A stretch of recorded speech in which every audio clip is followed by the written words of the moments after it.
समी इब्राहिम का तज्जिया और ब्रेकिंग न्यूज़।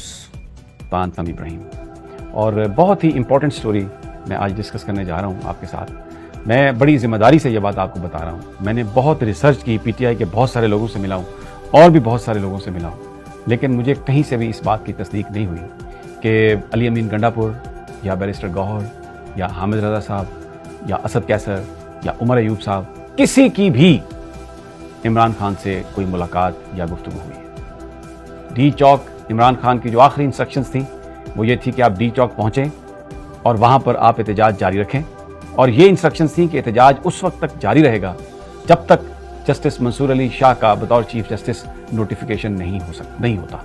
और खान साहब ने यह कहा था कि अगर मुस्लिम लीग नून और पीडीएम की जमातें सुप्रीम कोर्ट के बाहर आकर एहतजाज कर सकती हैं, अपने मुतालबात के लिए वहाँ पर तकारीर और धरने दे सकती हैं, तो सैयद मंसूर अली शाह की बतौर चीफ जस्टिस तकर्री तक पीटीआई डी चौक को खाली नहीं करेगी। पीटीआई अपना एहतजाज वहाँ पर पुरअमन एहतजाज करती रहेगी। ये इंस्ट्रक्शंस थी इमरान खान साहब की। और उसके बाद सारा डी चौक वाला सबने देखा क्या मंजरनामा हुआ।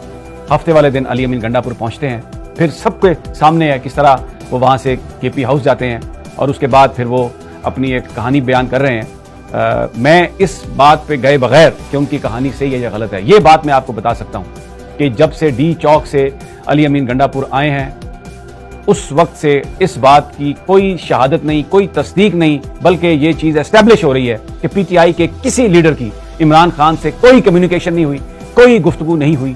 और यहाँ पर कुछ लोग ये क्लेम कर रहे हैं कि क्योंकि जस्टिस मंसूर शाह की तैनाती और नोटिफिकेशन सबसे बड़ा मुतालबा थी, तो अब जो पीटीआई की लीडरशिप है उनको अगर किसी ने यकीन दिलाया, उनकी अगर किसी से बातचीत हुई है, यहाँ पर किसी से बातचीत हुई है, किसी हुक्मरान लीडर से बात हुई है, किसी एजेंसी से बात हुई है, एस्टेब्लिशमेंट से बात हुई है, हमें नहीं पता, कोई हमें ये नहीं बता रहा। लेकिन इमरान खान के पास इसकी कोई तला नहीं। जो कुछ भी इस वक्त हो रहा है इमरान खान की उसमें कोई अप्रूवल नहीं है और इमरान खान से किसी का कोई राब्ता नहीं है और चीज़ें जो हैं बहुत फिशी हैं। केपी हाउस बंद है और जो लीडर्स हैं वो बोल नहीं रहे। कोई लीडर जो इस वक्त टॉप पे है, बैरिस्टर गौहर बात नहीं कर रहे, असद कैसर बात नहीं कर रहे, आजम सवाती गिरफ्तार हैं, शेख वकास अकरम नहीं बात कर रहे, जो पीटीआई की जो लीडरशिप है वो बात नहीं कर रही। अच्छा, अब मैं कुछ और चीजें आपके सामने पेश करता हूं। इमरान खान साहब के साथ पिछले 5-6 हफ्तों से जो मुलाकातें हैं वो बहुत महदूद कर दी गई थी। जो पॉलिटिकल लीडरशिप है पीटीआई की, रियल पॉलिटिकल लीडरशिप, वो पिछले 5 हफ्ते से इमरान खान साहब से उनकी मुलाकात नहीं हुई, सिर्फ चंद वकला की मुलाकात होती रही है। और फिर उसके बाद ये खबर आई कि जब ये डी चौक वाला मामला हुआ कि जनाब पीटीआई के वकला ने यह दरख्वास्त दी है कि मुकदमे की समाअत जो है वो 17 अक्टूबर के बाद तक मुलतवी की जाए। और फिर उसके साथ ही पंजाब हुकूमत इमरान खान को सॉलिटरी कन्फाइनमेंट में भेज देती है, हर तरह की मुलाकात पर पाबंदी, ना फैमिली, ना वकील, ना सियासतदान। टोटली इमरान खान को इस सारी सूरत हाल का पता नहीं है कि क्या हुआ, कैसे हुआ, और उनकी आगे की जो इंस्ट्रक्शंस हैं फ्यूचर के हवाले से, ये इमरान खान की कोई इंस्ट्रक्शन नहीं है, ये लीडरशिप अपने तौर पर कर रही है। एक और फैक्ट आपके सामने ले आऊं, जो जुमे का ऐलान हुआ था डी चौक पर एहतजाज करने का, पीटीआई की लीडरशिप उसके खिलाफ थी। पीटीआई की लीडरशिप ये चाह रही थी कि इसको मौखर कर दिया जाए। मेरे पास पीटीआई की लीडरशिप के वो एविडेंसेस मौजूद हैं जिसमें वो ये कह रहे हैं, आप उनको सुन सकते हैं, कि वो ये कह रहे हैं कि ये जो जुमे को जो डी चौक में धरने की जो कॉल है ये शायद अभी हमें नहीं देनी चाहिए, अभी हमारी तैयारी नहीं है। और उस पर सवाल ये था कि कौन सी एमएनएज ने तैयारी करनी है और लोग कौन से एमएनएज या एमपीएस लेके आते हैं। लोग इमरान खान की अपील पर आते हैं, उसके लिए आते हैं, और खान ने भी कहा था कि मेरे और अवाम के बीच कुछ नहीं।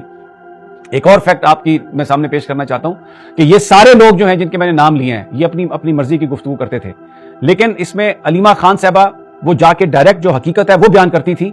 और फिर इसीलिए खान साहब ने आखिरी 1-2 दफा जो लोगों तक पैगाम पहुंचाया, उसके लिए उन्होंने अलीमा खान को वो मैसेज दिया और वो पहुंचा। लेकिन अलीमा खान को भी गिरफ्तार कर लिया गया, वो भी अब इमरान खान से मुलाकात नहीं कर सकती, ना ही वो आके लोगों को बता सकती हैं। तो सारी जो कम्युनिकेशन है अवाम और इमरान खान के दरमियान, उसके बीच में एक दीवार है। ये जो पीटीआई के लोग हैं ये जो कुछ कर रहे हैं बात, ये तासुर ये दे रहे हैं कि ये शायद इमरान खान के अप्रूवल से हुआ है, या ये गुफ्तगू ये करते हैं कि जो इन लीडर्स ने जो किसी से भी बातचीत की है, जब खान से राब्ता होगा तो खान से इसकी अप्रूवल ले ली जाएगी, क्योंकि ये सब कुछ खान की जो बताई हुई लाइंस हैं उनके मुताबिक हम कर रहे हैं। तो असल बात यह है कि इस वक्त एहतजाज जारी होना चाहिए था, کیونکہ ابھی تک سید منصور علی شاہ صاحب کا نوٹیفیکیشن نہیں ہوا، لیکن یہ لیڈرشپ اس طرف نہیں جا رہی. یہ میں آپ کو اور بہت ساری چیزیں ہیں جو میں آپ سے نہیں کرنا چاہتا اس وقت، لیکن میں اتنا صرف آپ کو بتا دینا چاہتا ہوں کہ یہ ایک بہت بڑا ایک کیٹاسٹرافک سچویشن ہے، کیونکہ حکومت آئینی ترمیم پر تلی ہوئی ہے. بالکل کھل کر کہہ رہے ہیں 17 کو جب یہ SCO ختم ہوگی تو 18, 19, 20 کو دے ول پش فار دیٹ. اور اس میں زرداری صاحب نے جو صندوق ہے خزانے کے اس کے منہ کھول دیے ہیں، اور پھر آئینی طور پر 63A کا فیصلہ بھی لے لیا ہے.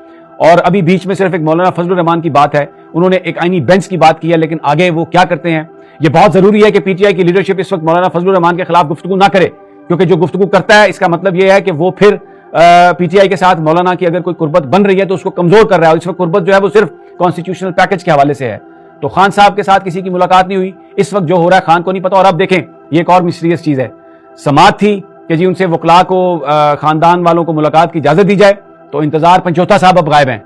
متضاد اطلاعات ہیں ان کو غائب کیا گیا ہے، یا وہ خود دباؤ میں غائب ہوئے ہیں مجھے نہیں پتا، لیکن ایک پٹیشن تھی اس کی سماعت ہونی تھی، تو اس کے جو وکیل ہیں وہ اب غائب ہیں. تو میرا ذہن یہ نہیں مانتا کہ اتنے سینئر وکلاء جو ہیں جو PTI کو لیڈ کر رہے ہیں، جو MNAs بھی ہیں، اگر ان کا گروپ چیف جسٹس اسلام آباد ہائی کورٹ کے پاس جائے یا کسی ہائی کورٹ میں جائے اور جا کر یہ کہے کہ ہمیں عمران خان سے ملنے کی اجازت دی جائے، ہم اس سے جاننا چاہتے ہیں کہ اس کی زندگی کیسی گزر رہی ہے، ہمیں خطرات ہیں کہ اس کے ساتھ کوئی سلوک ٹھیک نہیں ہو رہا، تو بالکل جج اس بات کی اجازت دے گا. لیکن کارڈن آف کر دیا گیا، خان کو کچھ پتہ نہیں ہے. میں یہ بڑی ذمہ داری سے آپ کو بات بتا رہا ہوں. یہ وہ سوال ہیں جو میرا فرض ہے جو میں یہ سوال کروں. میں کسی پر شک نہیں کر رہا، کسی پر تنقید نہیں کر رہا، لیکن کوئی تو کہے کہ ہمارا خان سے رابطہ ہوا ہے، ہماری خان سے بات ہوئی ہے اور خان کی اپروول سے سب کچھ ہو رہا ہے. خان نے جو کہا تھا اس پر عمل درآمد نہیں ہوا، اپنی مرضی سے کر رہے ہیں، اور اب آف دی ریکارڈ یہ باتیں کرتے ہیں کہ ہم یہ خان سے اپروو کروا لیں گے. تو PTI کے دوستوں ساتھیوں، یہ سچویشن ہے، آپ کے سامنے ہے. میں تو صرف بات کر سکتا ہوں جو مجھے پتا ہے، حق سچ کی بات آپ کے سامنے میں نے پیش کر دی ہے. اگلی ویڈیو تک مجھے اجازت دیجیے. اللہ نگہبان.